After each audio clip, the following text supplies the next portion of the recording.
we were at a church, and on those trips we would go and we would be like the prayer team at church services. And I remember the very first church I went to, I thought, how in the world am I going to pray for these people? They don't know what I'm saying. I didn't have a translator or anything, and I just felt God say, you just say whatever you feel like you're supposed to, and I'll take care of it. Like, it doesn't matter that you can communicate effectively in that moment. It's you being obedient to pray for somebody, not even knowing what they need, and I'm going to meet the need that they have. And so from that point, I felt like, okay, it's not super important to know how to communicate well.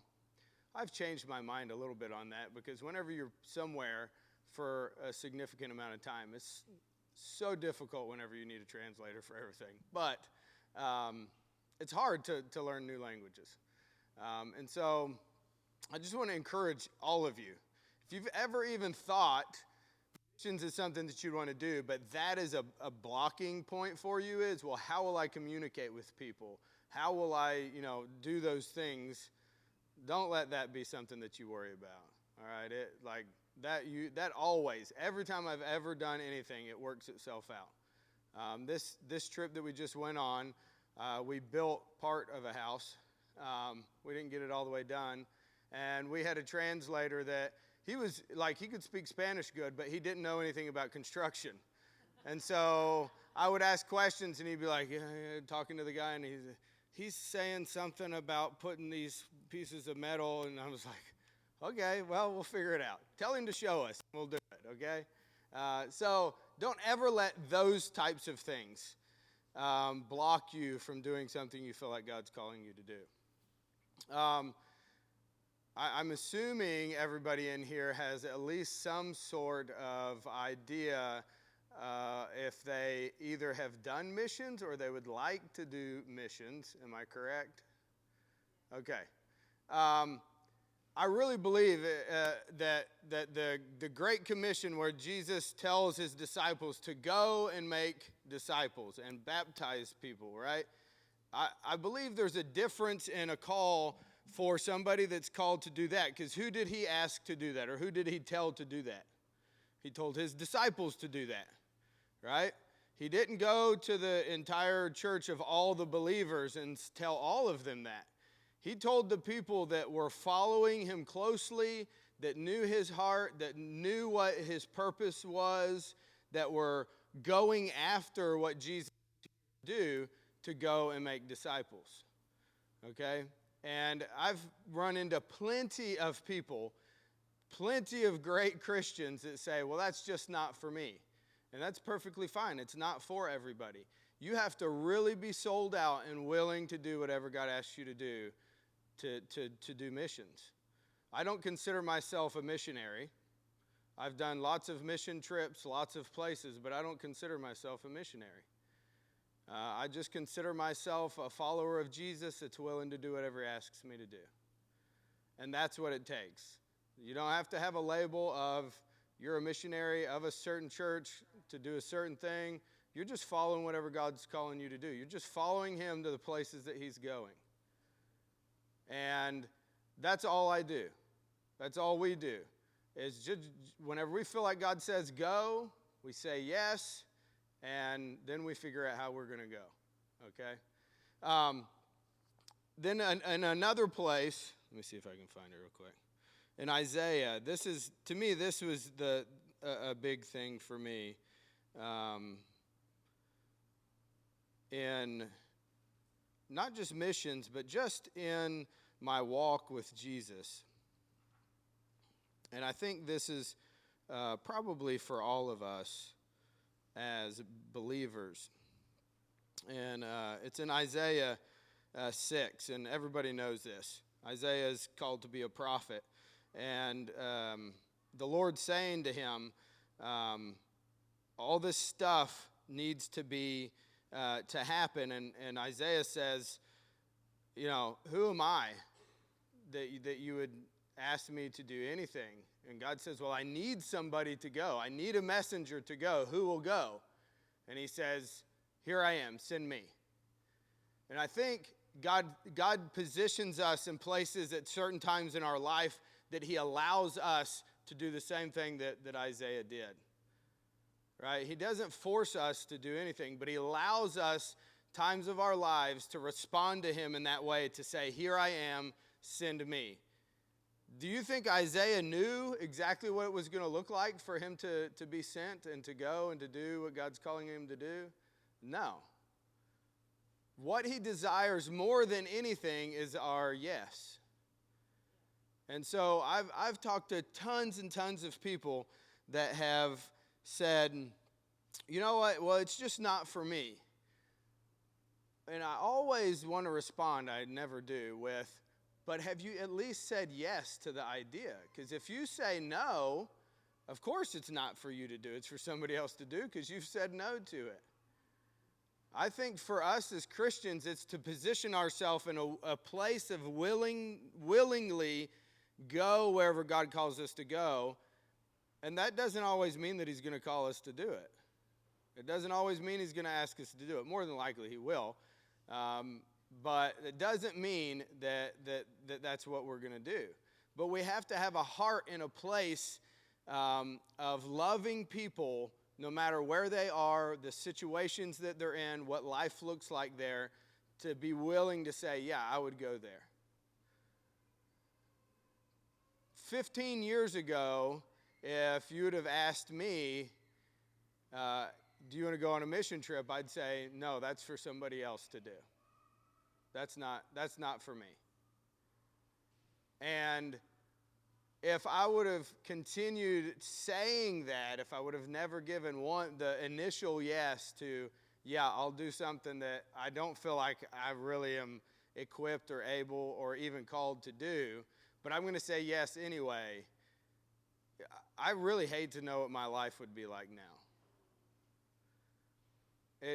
Missions, all it is to me is us giving God our yes and allowing him to tell us then what it's going to look like. Show us what it's going to look like. Show us his provision. Show us, like, so many things have been worked out, I feel like, in our lives whenever we've just submitted to, we'll say yes, and then just leave the results up to him. Not understanding. And which is so hard for most of us, right? Everything in our life, everything in our day-to-day work, everything, we process it. We weigh the advantages and disadvantages. We go through all of that process before we make a decision. And whenever we decide to do missions, oh, that was that chicken attacking the truck.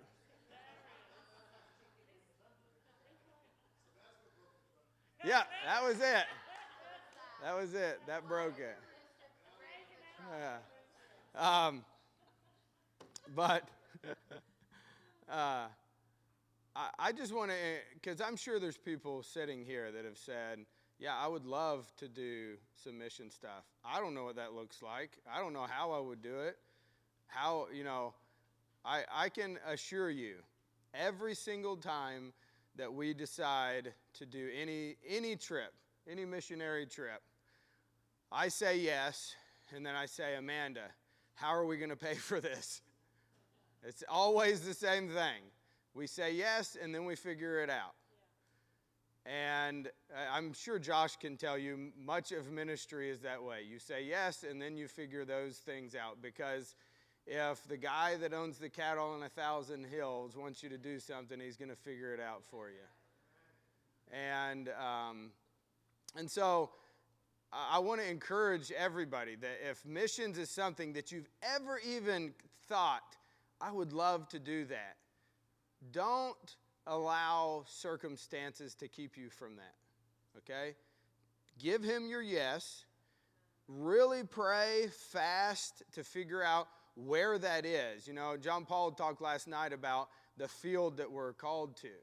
You know what? I 100% know that the field that I'm called to is right here. But I'm also called to fields in other places, right? It's not just about one place. And, you know, I know that we're called to the area of Mexico that we've went. And we're going to continue going there. And we're going to continue seeing people's lives changed. And I'm going to continue saying yes and figuring out how we're going to afford to do it after I say yes. Because it always works out. Actually, I just recently, so this is off topic, but I just recently started a business. And I taught school up until May. I resigned in May from teaching school. Because believe it or not, you can do almost anything and make more money than a teacher. And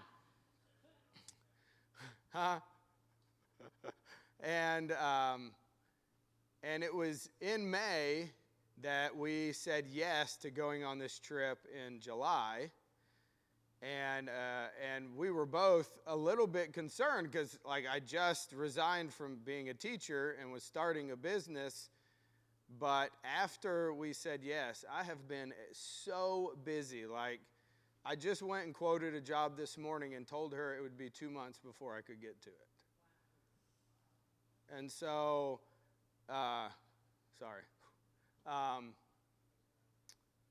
it's amazing that God is extremely faithful. And I'm not saying that the same thing wouldn't happen if we wouldn't have said yes, but I don't know if it would.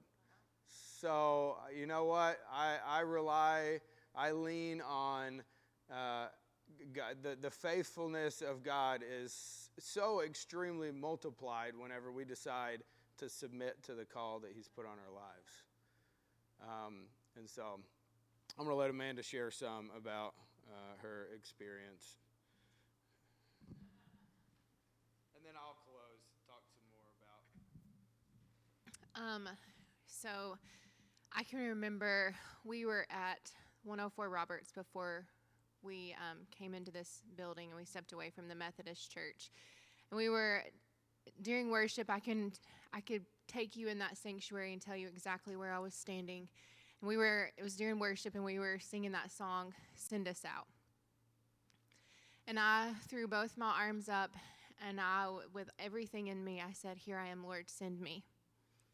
Send us out." And since then, me and Michael has been on a roller coaster of, we've been, the last place we were at Michigan, we've pastored 2 little Methodist churches here in Livingston. We've been to Athens, Georgia, and spent a year with a ministry there.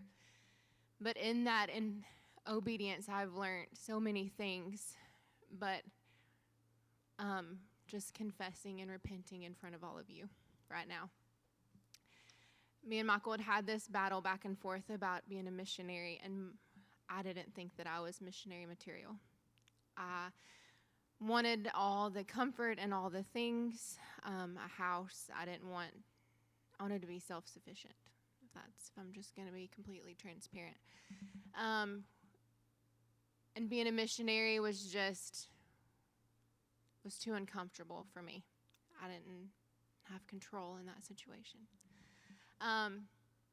But since November, when we first went on our trip to, that time we went to La Cebolla and a few other of the little villages, ever since then, I've been on this, it started right before that, but just this transformation in my heart and my identity as a daughter, and knowing that I'm a daughter, and just learning who I am and who He is as my Father.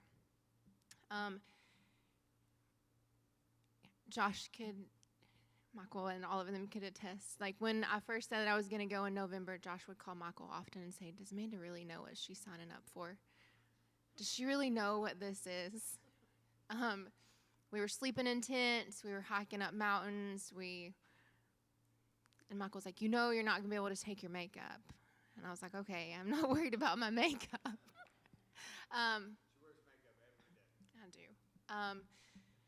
But I feel like in everything else that I've done in my life, I really had to strive or had to work to make things. I feel like I had to really work for it. But going to these places, I didn't have to work for a thing. It just absolutely fell into place, and to see the favor and just the provision and the faithfulness of God every step of the way. I feel like some of you guys heard this on Wednesday.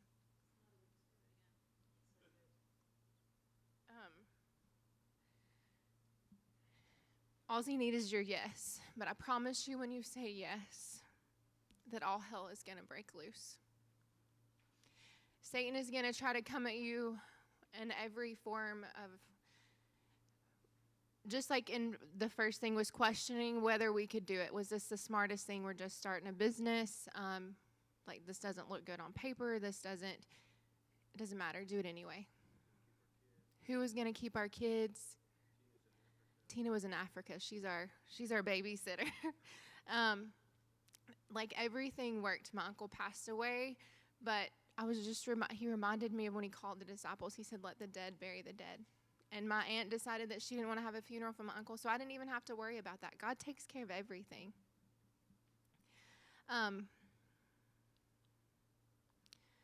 But in preparing for that, I knew this last trip that we were going to be hiking a whole lot more. And the hike is very, very strenuous. It's very, very hot outside.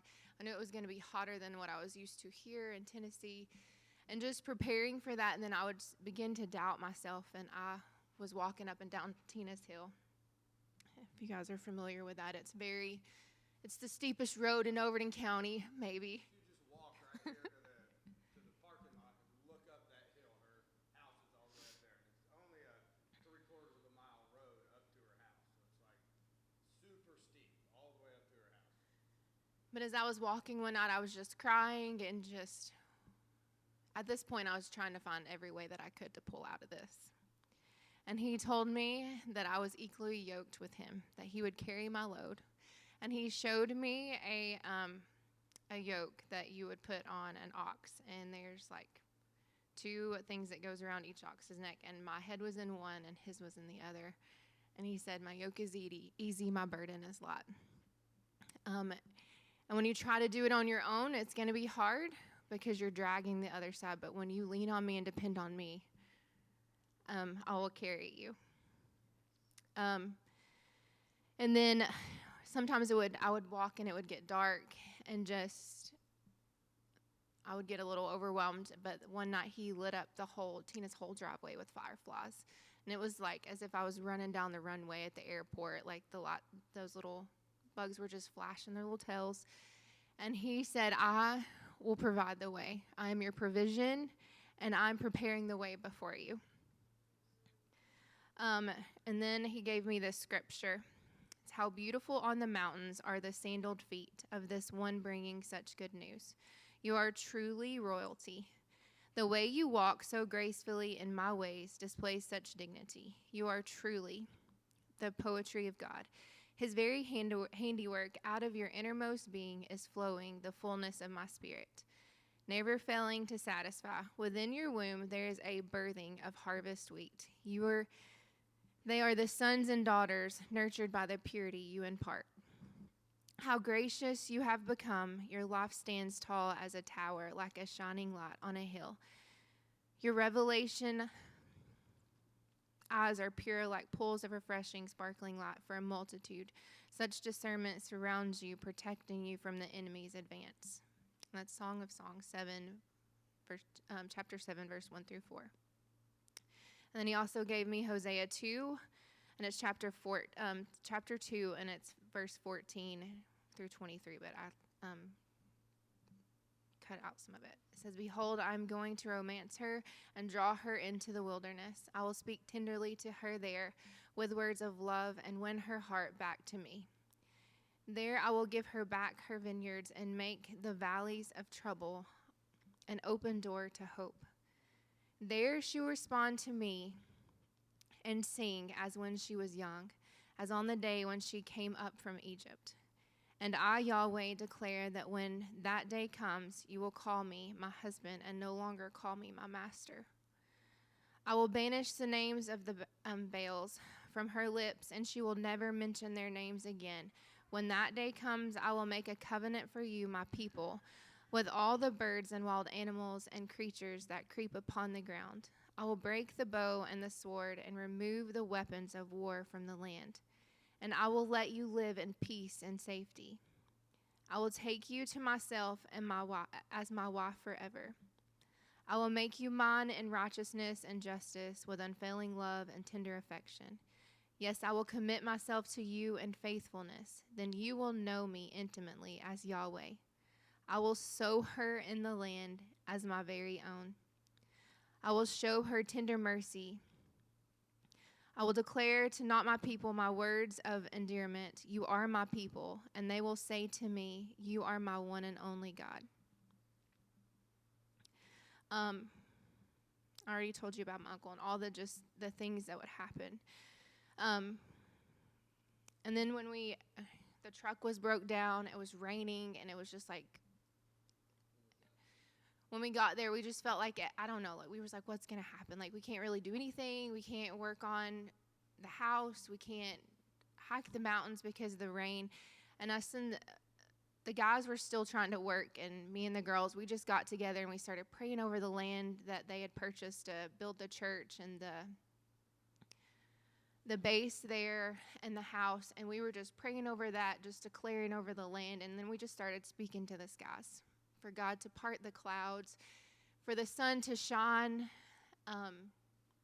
And that day, like, the skies cleared, and a guy came from Lisaboya, where we were supposed to be going, and he was like, the water's like halfway up my horse. And I was like, okay, I won't stop praying. But at that point, I had convinced Ajay that we could take a rope and cross the river. Like, he could just throw it across, and we could tie it up, and we would just pull ourselves across because we were going to climb the mountain. And we tried to convince Josh. He wasn't quite there yet. The next day, they came down, and he was like, it was barely to like the knees, the horse's knees. Josh was okay at that point. He was like, we can do this. So we were going up the mountain, and just like his faithfulness and all of that, just like us being able to do that, the guys were able to work on the house. They were able to, it really ministered to the people in the town. There's these white people, these Americans have come here to labor and love to build something for them. And this white gringa would climb the mountain. Like, they were so blown away that I would even climb the mountain. They were convinced that I'd rode the horse. And Alejandro was like, no, she walked the whole way. It's the most beautiful hike. It's very like this. And we crossed the river like 14 times. But it's beautiful, and there was butterflies. Like, I've never seen butterflies like I had seen on this trip. As we crossed the river, it may have been the third time. It would have been the deepest. When we got to the deepest part, there was all of these butterflies. I mean, like hundreds, and I felt like a little kid. They were like all on the ground. There was some flying around. It was like glitter. And Greg and IJ were like, come on, run through there. And so I would run and like just dance around, and it was like we had went to a butterfly exhibit. Like, people would pay a lot of money to experience what we got to experience that day. But then I had to look it up. I was like, what does butterflies even signify? And they symbolize transformation, rebirth, and personal growth. They represent the journey of self-discovery and the ability to change and evolve, reminding us to embrace new beginnings and to let go of old burdens. They're seen as messengers of this spiritual realm, connecting us to the divine. Just a powerful metaphor of personal transformation, shedding old habits, beliefs, and patterns to embrace new versions of ourselves. They symbolize freedom and joy. They remind us to find beauty in the present moment and appreciate the wonder of the world around us.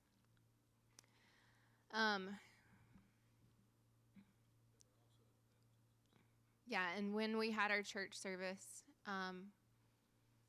I've never experienced anything like this, even though I didn't know what was being said, like 99% of the time, but the presence was so tangible.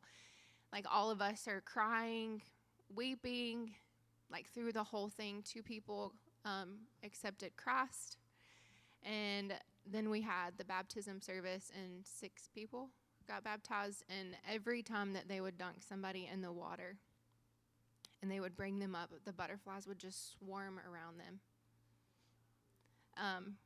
it was just amazing. So one of the most powerful things, and Chase Smith was with us too, so y'all could ask him questions as well. But the two guys that got saved at the church service and got baptized were two guys from the little village that had come and worked with us every single day that we were there, and worked their rear ends off as we sweat ours off. And the last day that we were there, me and Chase were talking, because we were both a little disappointed because we didn't get to finish the house. We went with an idea that that's why we were there. We were there to build a house. And, every morning I woke up with that on my mind. We're going to get as much done on this house as we can today. And with not being able to communicate well with the people, that's really the only option we had, was let's just work as hard as we can and get as much stuff done as we can. And those guys every day came and worked with us. And the last day, that Sunday afternoon, I told Chase, I said, you know what, we may not have finished the house, but maybe we weren't here to build a house. Maybe we were here just to labor as much as we could so those two brothers could see us doing it for Jesus and no reason, and that they decided to change their lives because we were willing to just come and do this. And so what looked to us on the outside as an unsuccessful mission that we went on turned out to be far better than what we could have ever imagined. I would have much rather seen those two brothers accept Jesus and get baptized than if we could have finished 2 houses and built the church. Like, the people's lives in these villages is the reason that we do what we're doing. And whenever people that live the way that they live, I think they understand that even though we're, Americans, it's a sacrifice for us to go and to stay in their villages and work in their villages and spend time with them. And, we spent 7 days, and I didn't even realize it till the last day, but I had keys to one of the vehicles that had air conditioning, and we never got in at one time and just sat in the air conditioning. We should have.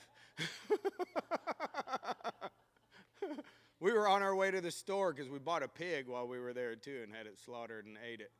And we were on our way to the store to get all the seasoning and stuff for the pig. And I looked at IJ and said, I've had the keys to this vehicle the whole time and it's got air conditioning. I'm just now realizing it. We would have just rode around, drove up and down the road. It's just one straight road, You could have we'll turn around up there and go back. There's something back there we need.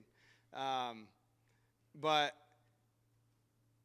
I often, whenever I'm presented with the opportunity to do any type of a mission trip, I always ask myself, why am I doing it?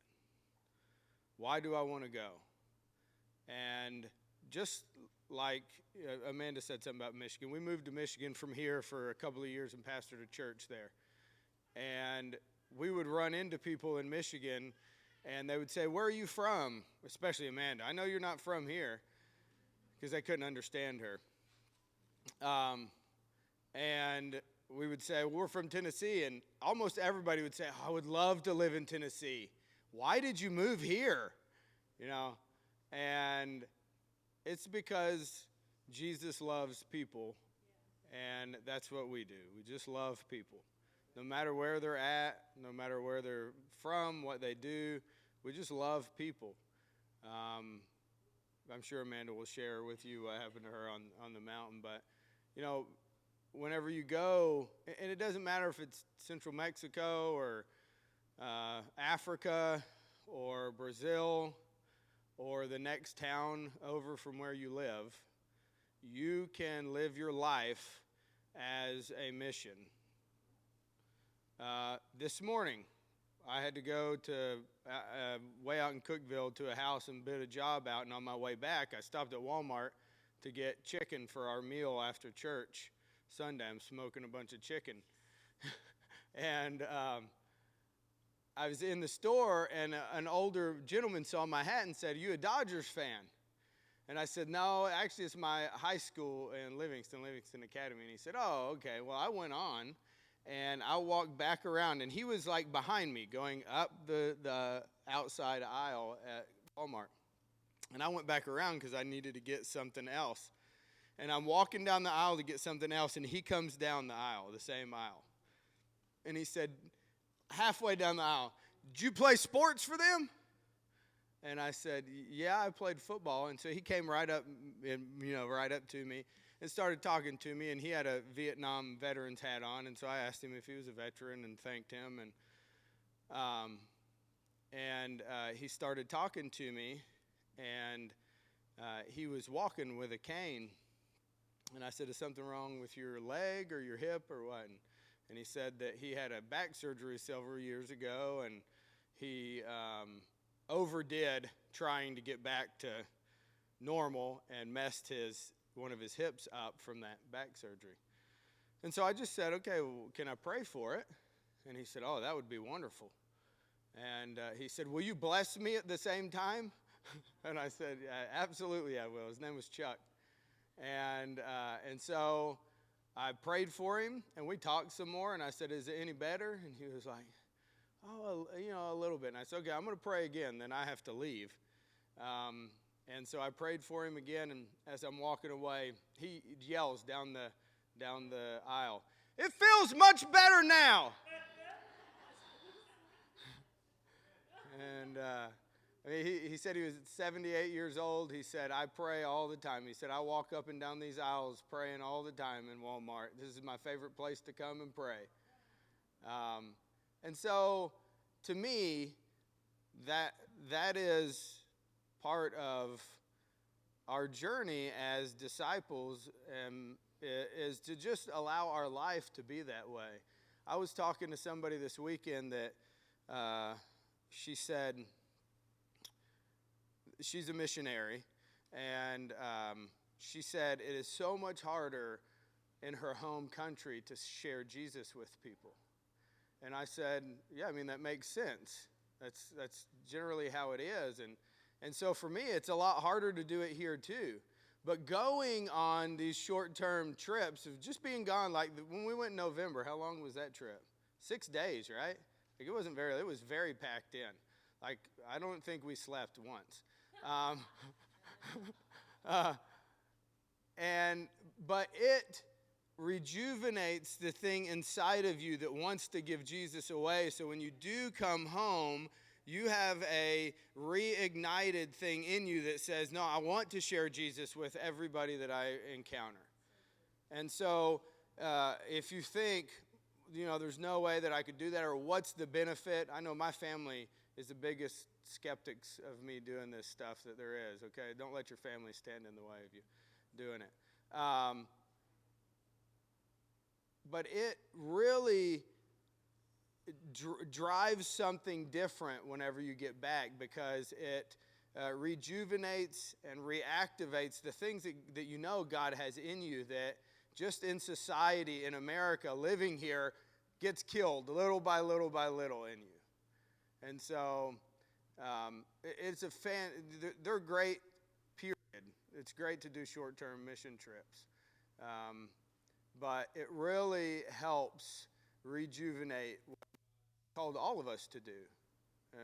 He's called every one of us to be disciples and to do the things that the Bible says that we're supposed to do. And pray for the sick, cast out demons, do all of those things, raise the dead. But if we're empty, walking around, it's impossible to do that. And so that's probably one of the biggest things for me is you go to these places, and not all the trips are like this. They're not all hiking, and these are called extreme mission trips, right, Josh? And so these are very specific for people that know that they can do that sort of thing. That's why Josh asked me several times, Amanda does know what she's getting into, right? She's aware of what we're doing. Yes, Josh, she knows what we're doing. Okay, I just want to make sure, And then she would have beat all of us up that mountain.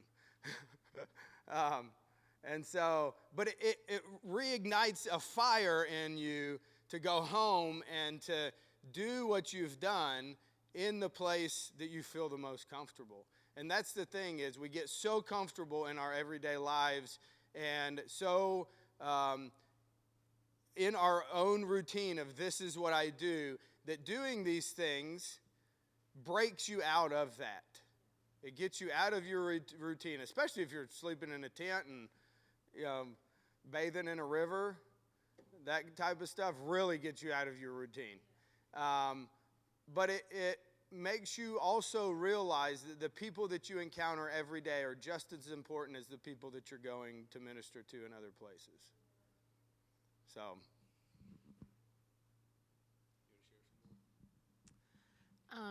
I shared with you the scripture that he gave me about wooing me into the wilderness and to make me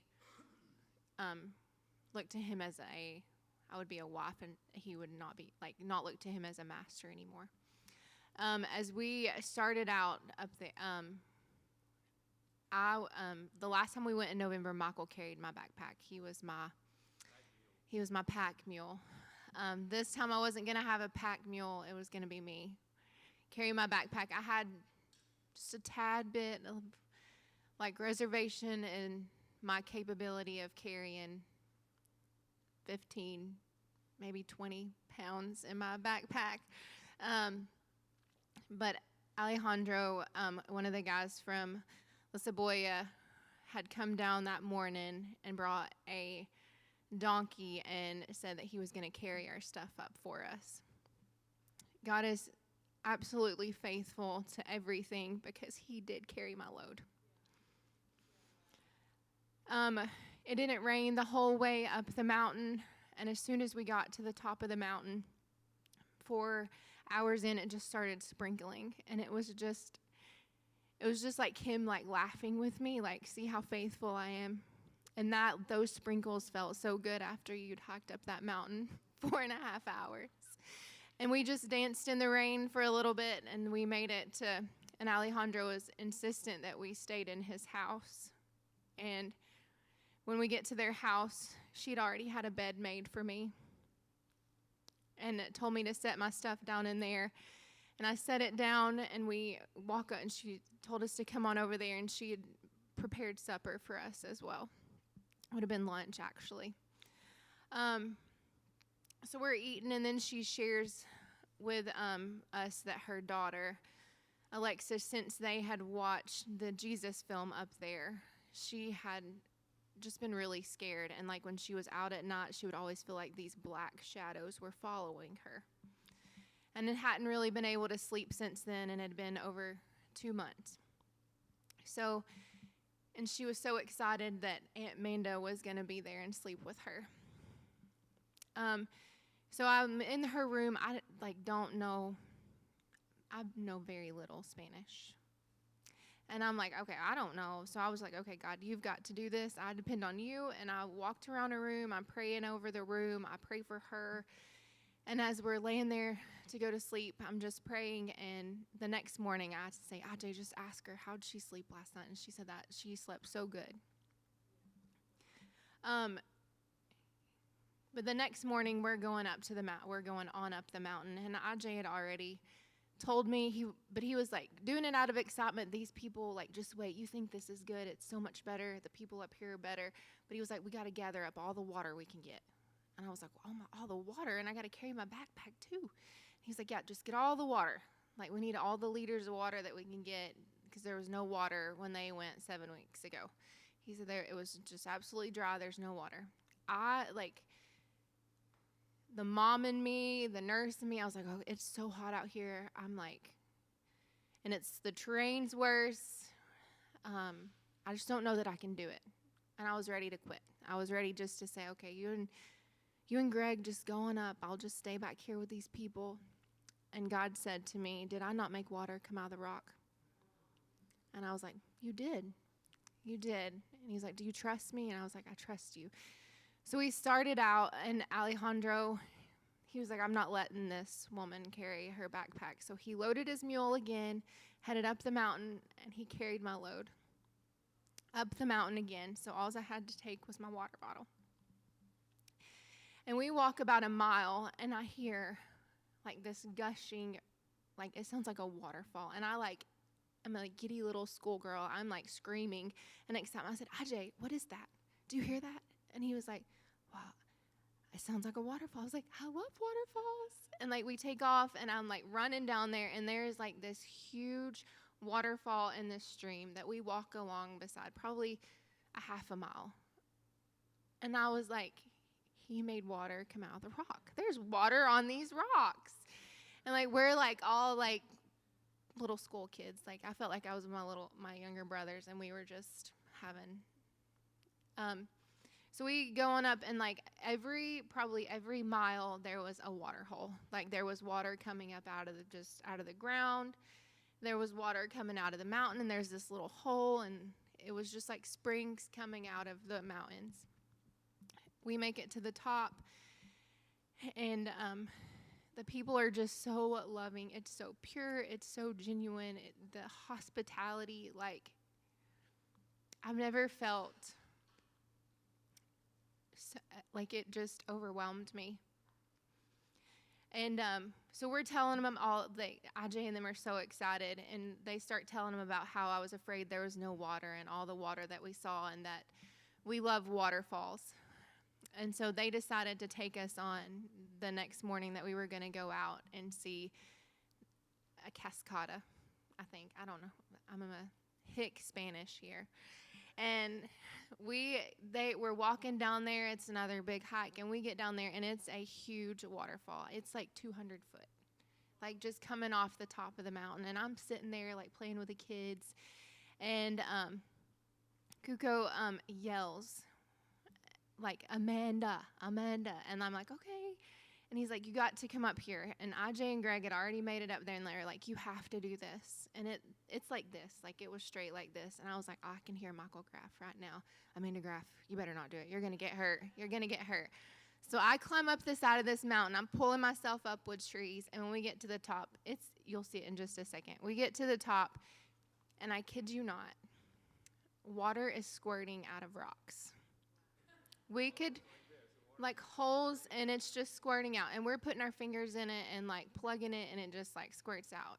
I, like, broke. I'm, like, crying. I was like, Hallmark don't even do this good.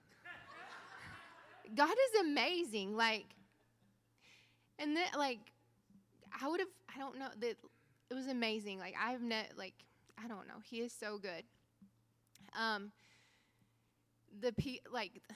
I call her Mama Coco. That is not her name. I forgot her name, but she looks just like Coco on the movie Coco. So I started calling her Mama Coco, so it stuck. She come running to me as soon as she heard Ajay yell, yeah. So she comes running out. That's the waterfall. And she just grabs me and hugs me, and she said, I knew you were coming, and you come from a very long way. My fire is burning so hot. I broke. I cried. The picture with the flowers, when we met Joanna and Kuko, and we met them, they offered their house to me. I had another bed. She had a bed made for me and ready for me to stay in. And then we went to her mother-in-law's house, and I was just admiring her flowers. It was the white house that had all the flowers in the front. And I'm just like looking at the flowers, and Joanna, I didn't know that she'd done this. She had went and pulled a flower, and it was a purple flower. Yeah, you can tell the story. Okay, so the significance of a purple flower. When we came back from Michigan, I'm not a very, I don't hold unforgiveness. Like, I view most situations with people as I'm fully capable of doing the same thing to somebody else that they've done to me. And so I'm pretty good about just forgiving people whenever things happen.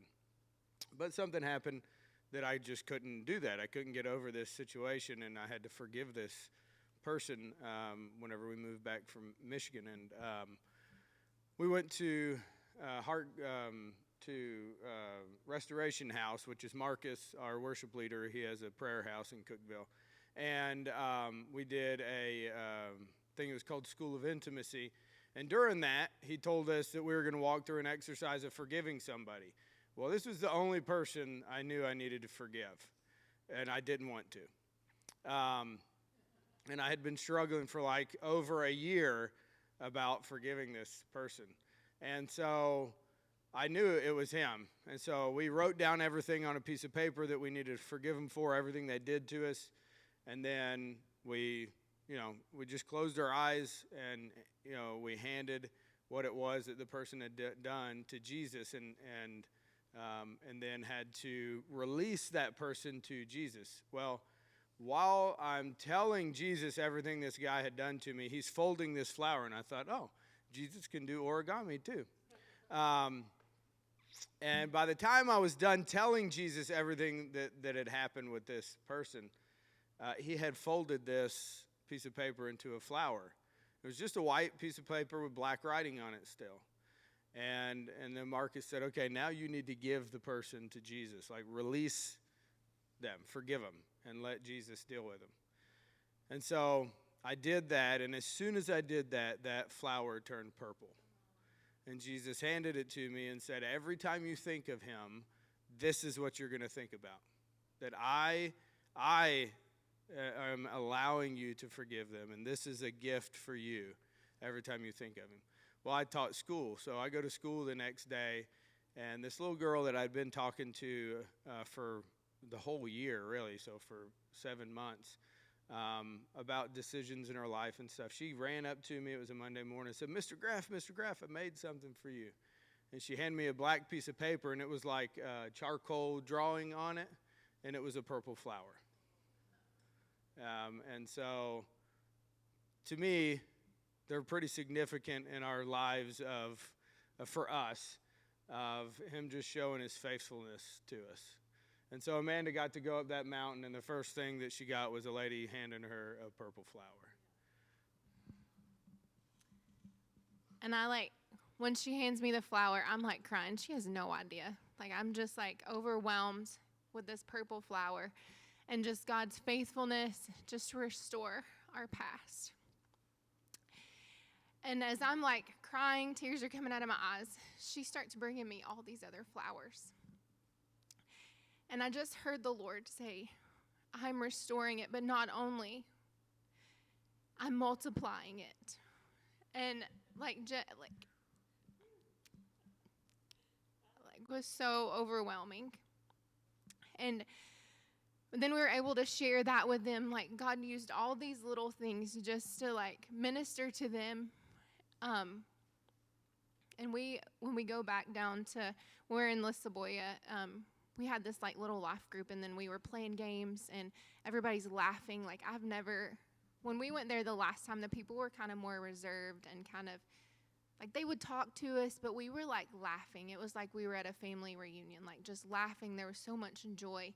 And then they wanted to ask me questions. And the lady asked me why I would do it again. Why would I climb the mountain? Why would I come back there? And then at that point, I was able to share with them that they touched my heart and that God had put a place in my heart for them, a love that I can't explain, but they were like family to me, and that I came for them. And it was love that climbs mountains. It's love that comes there, and that they were important, and that they mattered to him, and they mattered to me. And she just starts crying. And it's just I didn't do anything. I didn't say anything. I didn't prepare a message. I didn't do anything. It's just being obedient, and God works everything out. And it's surrendering yourself. It's surrendering your comfort, the things that we just kind of hold too tightly to here. It's just surrendering that and just being a vessel, and he shows up and he shows out. And I didn't have to strive. I didn't have to work to make anything happen. He is so faithful.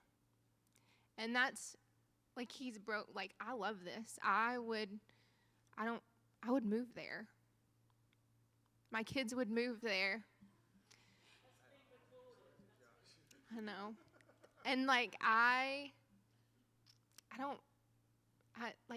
said, I didn't want to be that. I didn't want to be the missionary, but like that, there's so much joy and there is so much fulfillment. And it's when you find out who you are and part of what you're created to be and to do, like there is so much fulfillment and joy. And your only obstacle really is yourself. If you feel like you're supposed to go on a short-term mission trip, if you've had an idea, get your passport. Do the first step, get your passport. And when you say yes, don't think that it's just going to be some paved, smooth road to get from point A to point B, because it's not. And the more things that come against you, the more glory that you're going to experience when you get there. Because Satan don't want you to do that. He's trying to stop you in every way that he can. He's trying to get you to quit.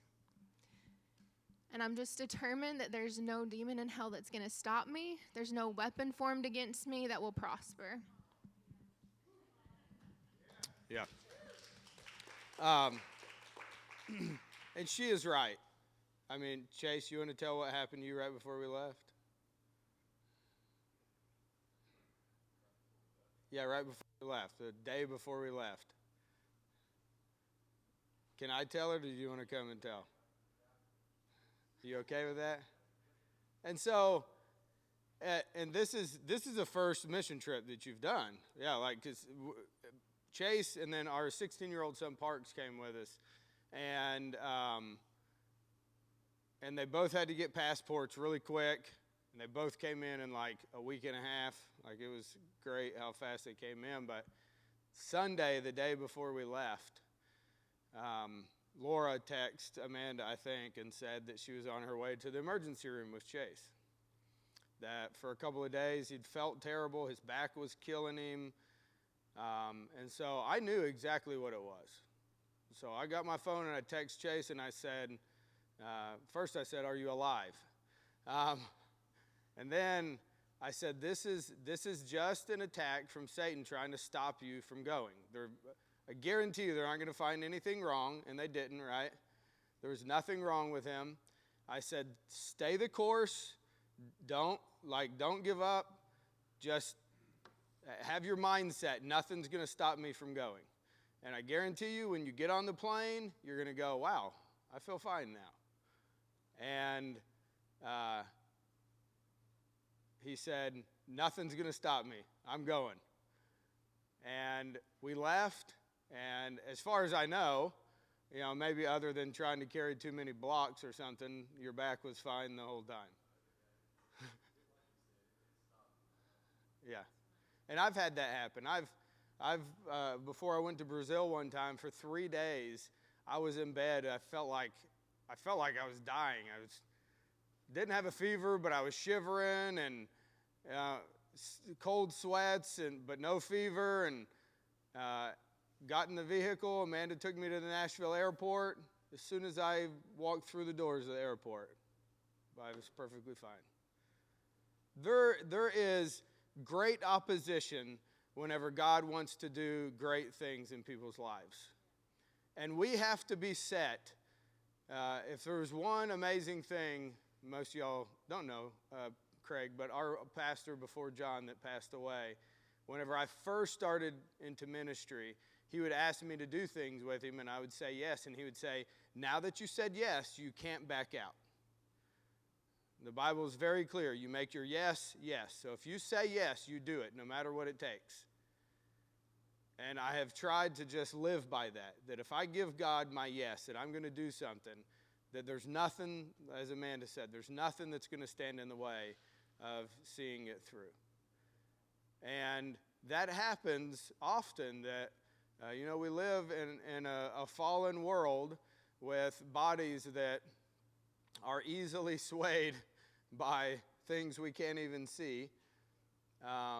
And we have to just be willing to say, "No, I'm going to push through.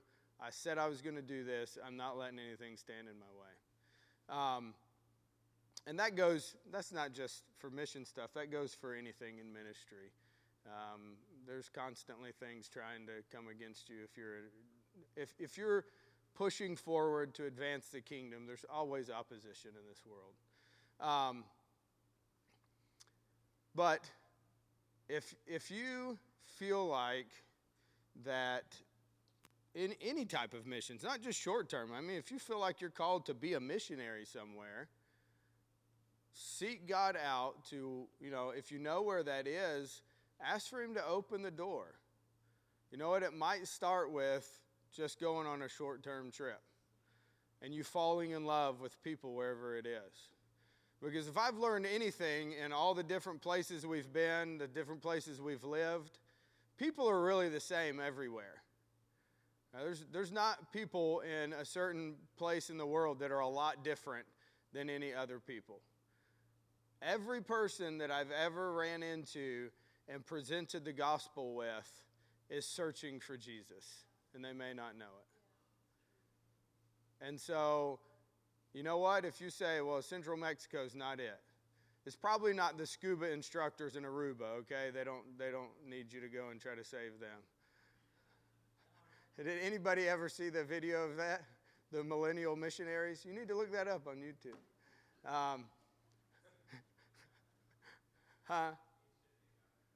Yeah, John Paul and Cynthia's got that covered.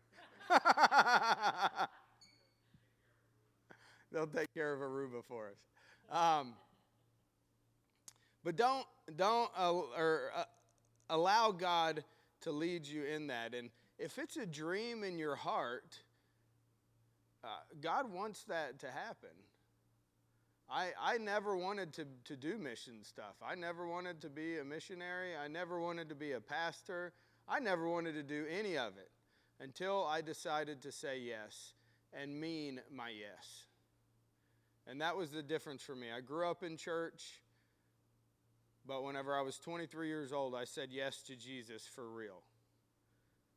And when I was 24, we started our first missionary journey. Going to Brazil.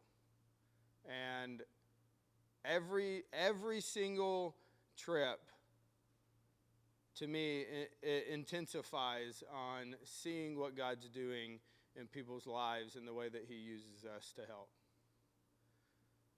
So, you have anything else you want to share? All right, what I want to do then is I would like to pray for people that feel like... Yes. Yeah. All right. So did you say Saturday, like tomorrow Saturday or next Saturday? This Saturday. Okay. So I don't have like any hard information about the different trips that Kaleo does, but they have made a new website that is supposed to be up this Saturday that will have all the information. So I do know some of the trips so of course there's these extreme trips that we've done. There will be like pioneering type trips where you go into a new place and you do prayer walking. You try to meet people. You try to find like a person of peace in the area that you could set up a meeting, maybe have a life group. There will be medical trips. There will be, I'm trying to think of what some of the other ones are. Yeah. So going to where churches are. So like we might have a group of people from other places come here and do a mission trip to here. I mean, we've done that with people before and take them into Appalachia. Chris and Jessica pastor a church in Jamestown that is a perfect area to take people to. We took a team there. I don't even remember where they were from. 2 teams. Okay. Yeah, the people from Michigan, when they came, we went up to Jamestown, and so to just try to support the churches and to allow people that are a part of the other churches as well go and see what God's doing in those areas. Like, I can't wait to go to Oaxaca and see what's happening there in South Mexico.